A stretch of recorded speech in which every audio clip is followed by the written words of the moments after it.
Hey everyone, how's it going? It's MJ back again, and once again, the pen is mightier than the sword. So, looking at this photo here, RoboCop doesn't seem too far fetched of the future the way we're headed.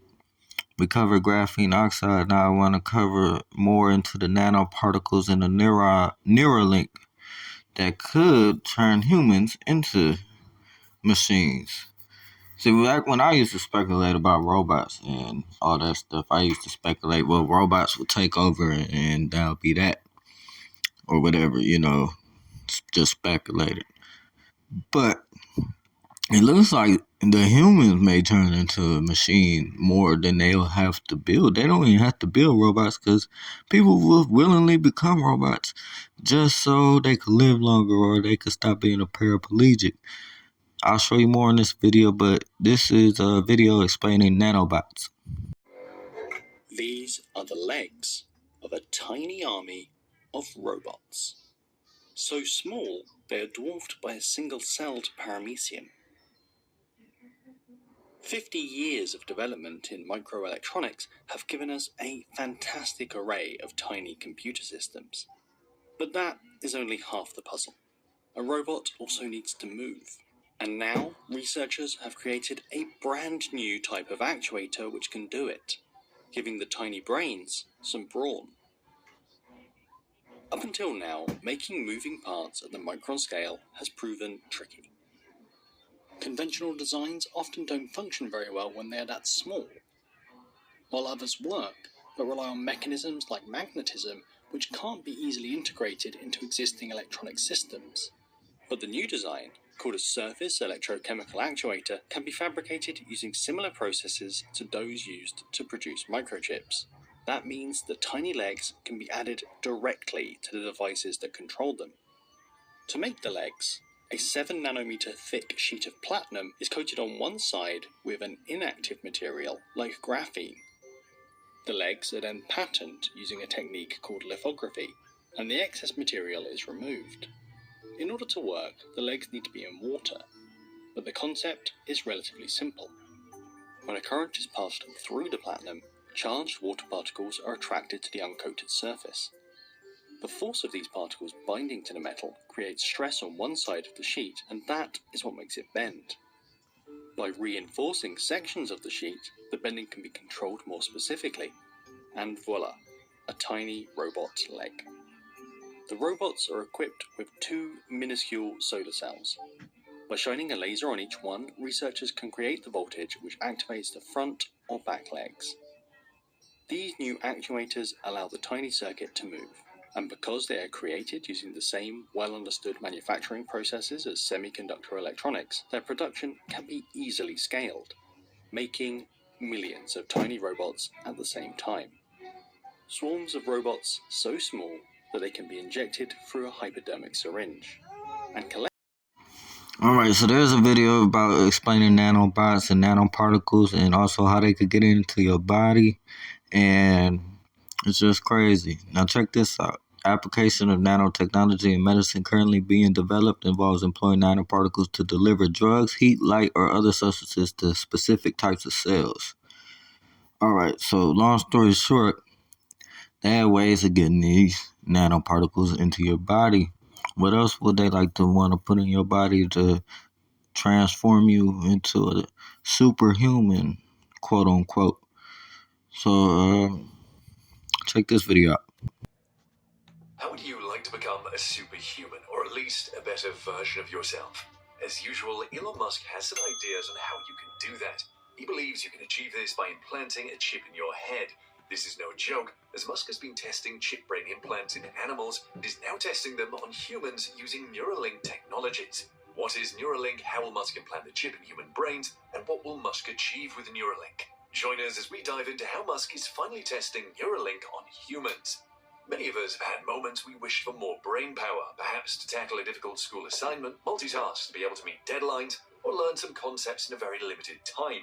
What if our brains can go through a reawakening, or we can simply add more processing power like we can add RAM to a computer? All these are enticing possibilities that imaginative filmmakers have tantalized us with for decades. Sci-fi show active, intelligent humans getting updates by opening up their heads and adding more power. However, thanks to an ingenious businessman and billionaire inventor, we might soon be living those films as a reality. That man is Elon Musk, whose intelligence is in no doubt. Musk started Neuralink to achieve what many people would assume is impossible. The company aims to build implantable chips that will allow the human brain to interact with computers directly. But what exactly is Neuralink? We will look into this before we get into how Musk is putting it into the human brain.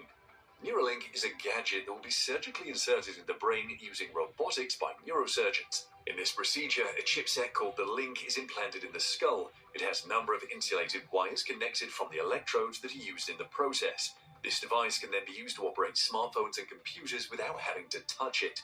Give it up to Musk to try what others shy away from. This is the same man that wants to settle people on Mars permanently, while others debate the morality or ethics of such an idea. Technologies like Neuralink have their critics, but seeing the benefits, Musk will not be stopped. Before looking at the benefits of Neuralink, how does it work? Musk put it as, the neurons are like wiring, and you need an electronic thing to solve an electronic problem. That is an oversimplified explanation, but we offer you what you need to know here. It is important to have some ideas of how the brain works. The brain consists of neurons that transmit signals to cells in the body, including muscle, nerve, glands, and other neuron cells. Every neuron is made up of three parts called the dendrite, the soma or cell body, and the axon. The dendrite receives the signals, the soma processes these signals, the axon then transmits the signals to the other cells. The neurons are connected to one another by the synapses, which release neurotransmitters. These chemical substances then send to another neuron cell's dendrite, causing the flow of current across the neurons. The electrodes that are part of the Neuralink will read electrical signals that are produced by several neurons in the brain. The signals are then output in the form of an action or movement, which is how you walk or lift an arm. The Neuralink device is implanted directly in the brain because if it is placed on the skull, it will not detect the signals produced in the brain accurately. Accuracy is very important in applications like this. Musk says it charges wirelessly. So what does Neuralink do? The main function, as already stated, is to bridge the gap between the human brain and technology. This has many applications, including the ones that will benefit a special class of people. For example, people who have suffered paralysis and can't move their body parts can use Neuralink to operate their phones and computer directly with their brains. This will be useful for people who have suffered diseases like Alzheimer's and Parkinson's. It can also help people who have suffered severe spinal injuries to walk again. People who can't form speech can take advantage of Neuralink, which will read signals in their brains and send them to a smartphone that will turn them into human speech. That's not all Neuralink can do, though, is it can draw pictures, take photographs, control heavy machinery with the brain directly, play games without physically touching a controller, and so forth. The possibilities with Neuralink are endless, and more applications are expected to come up with time. Musk started the company in 2016 and is the main source of funds. Neuralink has come a long way since then. It has been tested in at least 19 different animals with a high success rate. Interestingly, the procedure to install the Neuralink device, which Musk calls getting the link, is not complicated as some people would think. It doesn't even require general anesthesia. It will be carried out by a robot in about an hour. The only evidence of the surgery is a tiny scar after the electrodes have been inserted in the brain, and there won't be any blood. The link is about the size of a large coin that you can easily conceal under your hair or a cap. Musk has demoed Neuralink using 3 pigs. He called the demo the 3 Little Pigs, showing that his team has successfully implanted Neuralink in their brains. The pigs were named Joyce, Gertrude, and Dorothy. Joyce had no implant and was only brought along for the audience to see how a normal pig behaved. Gertrude had an implant for 2 months, while Dorothy used to have one but had it removed. Dorothy would prove that an animal could live fine post-Neuralink. Gertrude was the star of the show, and her Neuralink implant with 1,024 electrodes transmitted her brain activity in real time to a screen that the audience could see. They also heard beeps that Musk explained came when Gertrude's piggly brain received stimulation from the environment, which corresponded to her sniffing through her snout. The second major demo of Neuralink involved monkeys, which was more in line with preferred test animals for scientists. More than 70,000 of them are used for research in the US alone. This demo was even more exciting as it showed the monkey named Pager playing a game with his mind. It is a big deal to get a monkey to play a game, but Musk's team got Pager to play the game with his mind. Musk gushed in a tweet, "A monkey is literally playing a video game telepathically using a brain chip." Neuralink actually released a 3-minute video showing Pager, a 9-year-old macaque monkey, There are not one but two Neuralink devices implanted in his brain in the motor cortex, which coordinates hand and arm movement. Pager first learned how to use a joystick to move a cursor to targets on a screen. The Link devices recorded his neuron activity while he interacted with the computer and then fed the data into a decoder algorithm to predict Pager's hand movements in real time. Eventually, the monkey was able to move the cursor to where he wanted without touching the joystick, a narrator explained. Musk has said the trials in monkeys show Neuralink works well. The company has confirmed it is safe and reliable. The device can be removed safely. And now, with testing on animals complete, Musk is moving to the next stage, testing Neuralink on humans. This part is admittedly more complicated, especially if the goal is to repair neurological functions, because it involves bridging signals between existing neurons, as Musk explained. He believes that Neuralink will move at a faster pace with humans, as they can articulate whatever they are feeling, which animals cannot do. The crazy part is that people are already clamoring for Neuralink to help their loved ones struggling with health challenges. Jeremy on Twitter asked Musk when Neuralink could start being implanted, as they want to help their husband who is suffering from memory loss and delusion. Jeremy said the dead part of the brain just needs to be replaced. Musk sees Neuralink doing a lot in the future. 25 years from now, Musk expects the tech to have developed into a full brain interface, which will enable symbiosis between humans and AI. He sees real cyborgs coming to life. For now, he is ready to start implanting Neuralink in human brains. He wants to start with people that have severe spinal cord injuries and are tetraplegic or quadriplegic. He repeats the tech can allow someone who cannot walk or use their arms to be able to walk again. The bar for the Food and Drug Administration's approval to carry out chip implant trials on human brains is extremely high. However, that is not a problem for Musk and his team. Musk said his standards for implanting the device in the human brain are higher than what the FDA requires, just like his standards for safety are much higher than what the US government requires. Tell us what you think of Musk implanting Neuralink in the human brain in the comments. So as you can see, Elon Musk basically and his team explaining how they could turn us into one of these, a human living cyborg. 'Cause that's what everybody wants to do, but it is a lot of people that will do it, like paraplegics, like I said. And here's some predictive programming showing that. As a quadriplegic, it must be frustrating for you, someone who likes to get things done with their hands.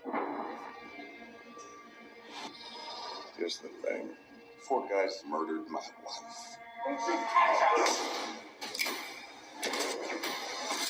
I could find this man, I'd do. What if I told you I could offer you something that would enable you to walk again? I call it STEM, a computer chip that has the potential to change everything. It's a new, better brain. I am STEM, the system operating your body for you. Can anybody else hear you? No, only you. May I point something out? In the drone surveillance footage. Sir Brandner, Marine Corps, address 414 Citrus, New France. You'll need a plan. I got this. This doesn't seem like a well thought out plan. I need your permission to operate independently. Permission granted! Thank you.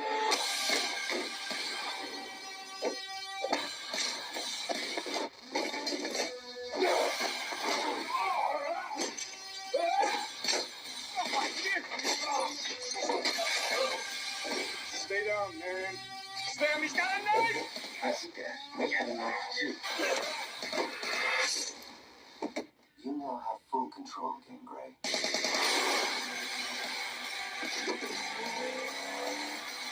you are involved in this somehow, then you need to let me know. Well, I was in the area, detective. There's a gun implanted inside his hand. Stan, what do you think I should do? Move, Gray. You are persistent. I cannot allow us to be killed. We are going to finish the job we started. Yeah, I'm cool on that. I'd rather remain human and pure blood, thank you. I'm not trying to turn into a machine. I'm not trying to have nanotechnology in my body, any technology in my body. I don't need technology to save me. We only need God to save us. Everyone, stay blessed.